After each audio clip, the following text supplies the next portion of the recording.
बिस्मिल्लाहिर्रहमानिर्रहीम। अस्सलाम वालेकुम प्यारे बस, कैसे हो? उम्मीद करती हैं सारे ठीक ठाक होंगे। तो अल्हम्दुलिल्लाह मैं भी ठीक ठाक हूँ। वीडियो शुरू करने तो पहले जिमें कि मेरी गुजारिश होंदी है तमाम मेरे भैन भरावां अगू कि जेड़े नवे ने साडे चैनल ते वो साडा चैनल सबसक्राइब कर लेवन। वीडियो ने स्किप नहीं करना, वीडियो फुल वेखनी है। इंशाल्लाह अज दी वीडियो वेखण दा तुहानूं बड़ा मज़ा आसी ते बहुत ही कमाल दी वीडियो है। अज असां तुहानूं बहुत ही कमाल दे विजिट करावन वाले हैं अपने घर दा ते बहुत ही कमाल दी वीडियो बनावन वाले अज दी। ते अज 27वीं दी रात ते असीं क्या चलो खत्म दवाना तुहानूं भी दस दईए, क्योंकि अज दी रात बहुत खास रात है। ते अम्मी नूं पुछने अम्मी की बनांदी पई खत्म वास्ते। अम्मी बैठी है। अम्मी की बना रही है खत्म? गोशत पकांदी पई है। ते अम्मी नाल होर की बनाना है? हलवा। मैं तुहानूं हलवे दा भी ते गोशत दा ही विजिट करानी है। तो प्यारे बस जिस तरह मैं तुहानूं दसदी पई सा कि अज 27वीं है ते असीं खत्म दवांदे पे हाँ। ते ये वेख लो अम्मी मसाला बनांदी पई, टमाटर सड़ दित्ता विच, हुण भी यह मसाला भी गादी पई है। ये वेख लो सावी मरच ते बसल ते टमाटर ते धानिया, ये सारा कुछ विच पा दिता है। तो गोश्त पर सुरकाया पिया है। अम्मी हलवे का ढक लावे, मसाले खोलती पई अम्मी। ये हलवा पिया जे जिहदा असीं खत्म दवाना है। ते माशाअल्लाह केड़ी रात है अम्मी? अज मराज दी रात। मैनूं तां नां ही नहीं आंदा कि अम्मी हाँ। तो प्यारे भी बस तुहानूं मैं दसदी पई अम्मी खत्म दवान वास्ते सारा कुछ तैयार करदी पई है। तुहानूं पता मैं तो कुछ करदी नहीं है, मैं तो बस फेरे टोरे ते रही हुण चलदी आं अदनान कोल। अदनान वेखदी आं की करदा पिया। तो प्यारे बस मैं बाहर आ गई अपने घर की तरफ जान रही हाँ, ताकि तुहानूं पता है कि असीं इत्थे नवां घर बनांदे पे हाँ।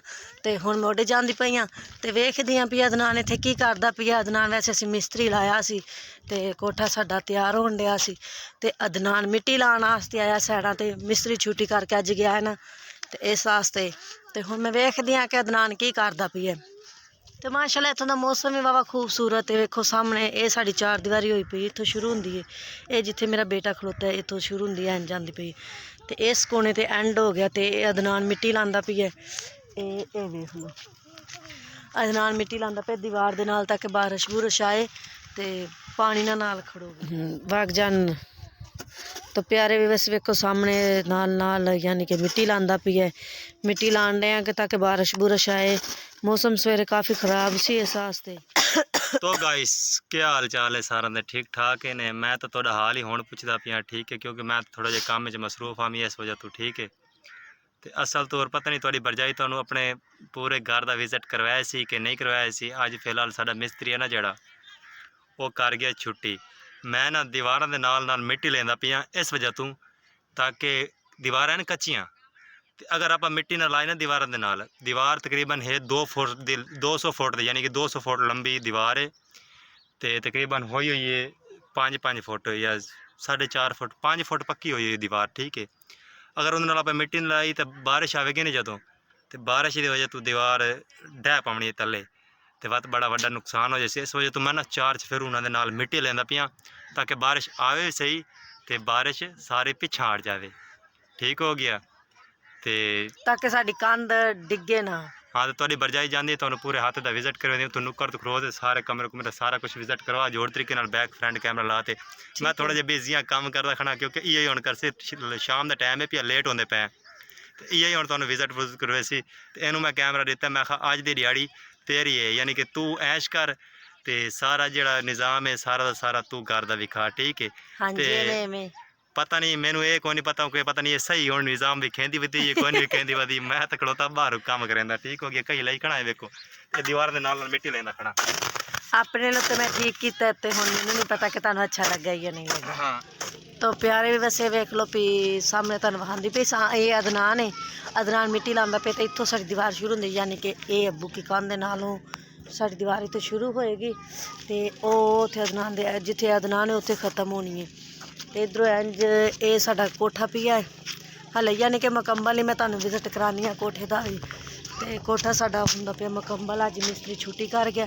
अगर मिस्त्री छुट्टी ना करदा तो फिर इंशाअल्लाह साडा घर बन जाना सी, कोठा बन जाना सी। ते नाले पता यह है कि साडियां सिला थोड़ियां थप्पियां सी, असीं सिला थोड़ियां थप्पियां सी ते इस वास्ते साडियां सिला थोड़ गईयां ने।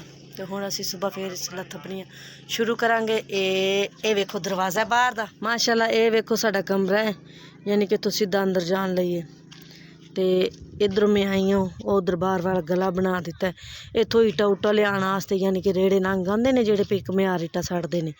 ਤੇ ਇਹ ਸਾਡਾ ਕਮਰਾ ਹੈ ਤੇ ਇੱਥੋਂ ਇੰਜ ਦੀਵਾਰ ਜਾਂਦੀ ਪਈ ਜਿਹਨੂੰ ਅਦਨਾਨ ਨਾਲ ਨਾਲ ਮਿੱਟੀ ਲਾਉਂਦਾ ਪਈ। ਉਹ ਬੱਚੇ ਸਾਡੇ ਖੇਡਦੇ ਪਏ ਨੇ। ਉਹ ਪਰ ਨਾਲ ਮਸਾਏ ਨੇ ਉਹ ਜਿੱਥੇ ਛਿੱਟੀਆਂ ਤੁਹਾਨੂੰ ਦਿਸਦੀਆਂ ਪਈਆਂ ਲੱਕੜੀਆਂ ਪਈਆਂ ਨੇ ਉਸ ਤਰ੍ਹਾਂ ਛੋਟੀ ਛੋਟੀ ਦੀਵਾਰ ਉਹ ਸਾਡੀ ਏ। ਤੇ ਇਹ ਵੇਖ ਲਓ ਇੱਥੋਂ ਦੀਵਾਰ ਦੇ ਵਿੱਚ ਇਹ ਅੱਬੂ ਕੇ ਘਰ ਵੱਲ ਅਸੀਂ ਰਾਹ ਕੱਢਿਆ। ਇਹ ਸਾਹਮਣੇ ਜਿਹੜਾ ਰਾਸਤਾ ਹੈ ਨਾ ਇਹ ਅੱਬੂ ਕੇ ਘਰ ਵੱਲ ਰਾਹ ਕੱਢਿਆ ਸੀ ਯਾਨੀ ਕਿ ਉਧਰੋਂ ਆਉਂਦੇ ਜਾਂਦੇ ਹਾਂ।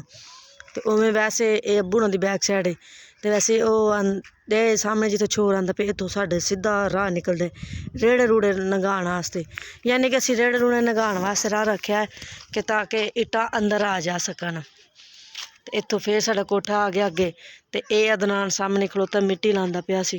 ਤੇ ਪਿਆਰੇ ਬਸ ਹੁਣ ਮੈਂ ਜਾਂਦੀ ਪਈ ਹਾਂ ਯਾਨੀ ਕਿ ਬਾਹਰ ਨਿਕਲਦੀ ਪਈ ਹਾਂ ਆਪਣੇ ਹੱਥ 'ਚੋਂ ਜਿਹੜੀ ਅਸੀਂ ਕੋਠਾ ਜਿੱਥੇ ਪਾਉਣਾ ਯਾਨੀ 4 ਦੀਵਾਰੀ ਕੀਤੀ ਮੈਂ ਫਿਰ ਅਦਨਾਨ ਦੇ ਕੋਲ ਆ ਗਈ ਹਾਂ। ਪਿਆਰੇ ਬਸ ਮੈਂ ਅਦਨਾਨ ਨਾਲੋਂ ਪਿੱਛਾ ਆ ਗਈ ਹਾਂ ਤੁਹਾਨੂੰ ਹਾਤਾ ਵਿਖਾ ਕੇ। ਤੇ ਹੁਣ ਮੈਂ ਅਦਨਾਨ ਦੇ ਕੋਲ ਆ ਗਈ ਹਾਂ ਤੇ ਮਾਸ਼ਾਅੱਲਾ ਅਦਨਾਨ ਦੇ ਕੋਲ ਬੈਠੀ ਹਾਂ। ਝੱਟ ਮੈਂ ਵੀ ਗੱਪਾਂ ਛੱਪਾਂ ਮਾਰ ਲਵਾਂ ਮੈਂ ਵੀ ਥੱਕ ਗਈ ਹਾਂ ਵਾਵਾ ਜੀਟਾ ਸਾਟਾ ਆਸਟਾ ਆਏ ਹਾਏ। ਹਾਂਜੀ ਹੁਣ ਤੁਸੀਂ ਕੁਝ ਕਹਿਣਾ ਚਾਹੁੰਦੇ ਜੀ? कहना कि ये मेरी बेक निकली भाई है यानी कि यकीन मनो आज 4 दिन हो गए ने 4 दिन ठीक है। तो 4 दिनों ਦੇ ਵਿੱਚ सुबह 5 बजे उठना है ठीक हो गया। मैं 4 दिनों का नाता नहीं आ लेती कर ये मेरे हालात हैं। यानी कि रात सामने मुँह हाथ धोने तो सामने जाना है ठीक हो गई। ये सूट ही पाई वह 4 लियाड़े हो कि मैं इसे सूट च वीडियो बनाई जाता शायद तो उधर पहुँचती पी हो। 4 लियाड़ा तो मैं नाता कोई नहीं हाँ। तो 4 दिनों के अंदर अंदर यानी कि असा 17,000 इट लाइए। एक मिस्त्री आई एक मायामी पिया ठीक है तो एक मेरा अबू है मेरे नाल ठीक है। असा 3 जने ऐसे पे तो अबू मेरा बस थोड़ा बहुत जिमें काम उस करना की गया हिम्मत की गया वो भी चलो बकायदा मैं वत काम छिक्कियाँ छिक्के छिक्के काम ना हुण यकीन मनो बई इस वक्त मेरा हालात इंज ना ये मेरी लत्तां ये जगह इवें दर्द है नीरा दर्द पीड़ है यानी कि थोड़े 4 टप्पे मरे ना तले बह जाना ठीक हो गया। ये बावां ये भी पीड़ करते खड़े हुण मैं सारी मिट्टी डुला ते आया खड़ा तकरीबन 200 फीट दीवार नूं उडू मिट्टी लाते आया खड़ा। मिट्टी आनी नहीं झाड़ी यानी कि काफ़ी यानी कि ये वेदे पे हाथ हाथ का निशान इतनी अग्गा उच्ची उच्ची यानी कि मिट्टी झाड़ा है सारी सारी। ये भी हुण टोटा मिट्टी का सारा झाड़ ते आया बैठा। तो हुण मैं झट बह गया साई कड्ढण वास्ते। ये देखो इस नाल सारी मिट्टी लेंदा ना ये सारी सारी झाड़ झाड़ के टप्पे मार मारदे ने सारी मिट्टी जिहड़ी लगी पई तो नज़र आंदी पई ये सारी दीवार दे नाल लेंदा आना। हुण थक्का पिया ਹੁਣ ਮੇਰੀ ਬੱਸ ਹੋਈ ਪਈ ਏ ਕਿਵੇਂ ਹੁਣ ਬੱਸ ਕਰਦੇ ਆ ਅੱਜ ਦੀ ਵੀਡੀਓ ਦੀ ਤੁਹਾਡੀ ਮਰਜ਼ੀ ਦੀ ਗੱਲ ਏ। ਤੁਹਾਨੂੰ ਕੀ ਲੱਗਦਾ ਚੰਗੀ ਬਣ ਗਈ ਮਾਸ਼ਾਅੱਲਾ ਤੇ ਠੀਕ ਏ ਬਸ ਕਰੋ ਚਾ। तो गाइस ਅੱਜ ਦਾ ਵਲੌਗ ਯਾਨੀ ਕਿ ਸਾਡਾ ਇਤਨਾ ਹੀ ਆਈ। ਉਮੀਦ ਕਰਦਾ ਕਿ ਅੱਜ ਦਾ ਵਲੌਗ ਸਾਡਾ ਤੁਹਾਨੂੰ ਚੰਗਾ ਲੱਗਾ ਸੀ। ਅਗਰ ਚੰਗਾ ਲੱਗਿਆ ਤੇ ਜਿਹੜੇ ਮੇਰੇ ਭੈਣ ਵੀਰ ਆਏ ਨੇ ਪੈ ਸਾਡੇ ਚੈਨਲ ਤੇ ਨਵੇਂ ਉਹ ਕਰ ਲੈਣ ਸਾਡੇ ਚੈਨਲ ਨੂੰ ਸਬਸਕ੍ਰਾਈਬ ਵੀਡੀਓ ਨੂੰ ਲਾਈਕ ਕਰ ਦੇਣ ਤੇ ਮਿਲਾਂਗੇ ਕਿਸੇ ਨੈਕਸਟ ਵੀਡੀਓ ਦੀ ਦੁਆ ਵਿੱਚ ਯਾਦ ਰੱਖਣਾ ਹੈ ਤੇ ਪਿਆਰਾ ਜਿਹਾ ਕਮੈਂਟ ਕਰਨਾ ਕਿਉਂਕਿ ਵੀਡੀਓ ਅੱਜ ਸ਼ੁਰੂ ਮੈਂ ਕੀਤੀ ਹੈ ਤੇ ਵੀਡੀਓ ਅੱਛੀ ਬਣੀ ਹੈ ਜਾਂ ਨਹੀਂ ਇਹ ਕਮੈਂਟ 'ਚ ਲਾਜ਼ਮਨ ਦੱਸਣਾ ਤਾਂ ਕਿ ਮੈਨੂੰ ਲਾਂਭਾ ਨਾ ਦੇਵੇ ਕਿ ਤੂੰ ਵਲੌਗ ਸਹੀ ਨਹੀਂ ਬਣਾਇਆ ਤਾਂ ਪਰ ਹਾਂ ਕੈਮਰਾ ਜੇ ਇਹਦੇ ਹੱਥ ਚਾਹੀਦਾ ਕਿਸੇ ਨੇ ਨਹੀਂ ਵੇਖਿਆ ਹਾਂ ਕੈਮਰਾ ਇਹਦੇ ਹੱਥ ਚਾਹੀਦਾ ਤੇ ਤੁਸੀਂ ਦੱਸਣਾ ਵੀ ਵੀਡੀਓ ਕੈਸੀ ਆਈ ਪਈ। ਬਾਕੀ ਬੈਸਟ ਆਫ ਲੱਕ ਦੁਆਵਾਂ ਯਾਦ ਰੱਖਿਆ। ਅੱਲਾ ਹਾਫਿਜ਼ ਬਾਏ ਬਾਏ। ਅਸਾਂ ਵੀ ਕਮੈਂਟ 'ਚ ਲਾਜ਼ਮਨ ਦੱਸਣਾ ਕਿ ਮੈਂ ਅੱਜ ਵੀਡੀਓ ਸਹੀ ਵਲੌਗ ਬਣਾਇਆ ਜਾਂ ਨਹੀਂ। ਹਾਂ ਬਾਕੀ ਗੁੱਡ ਹੋ ਗਿਆ।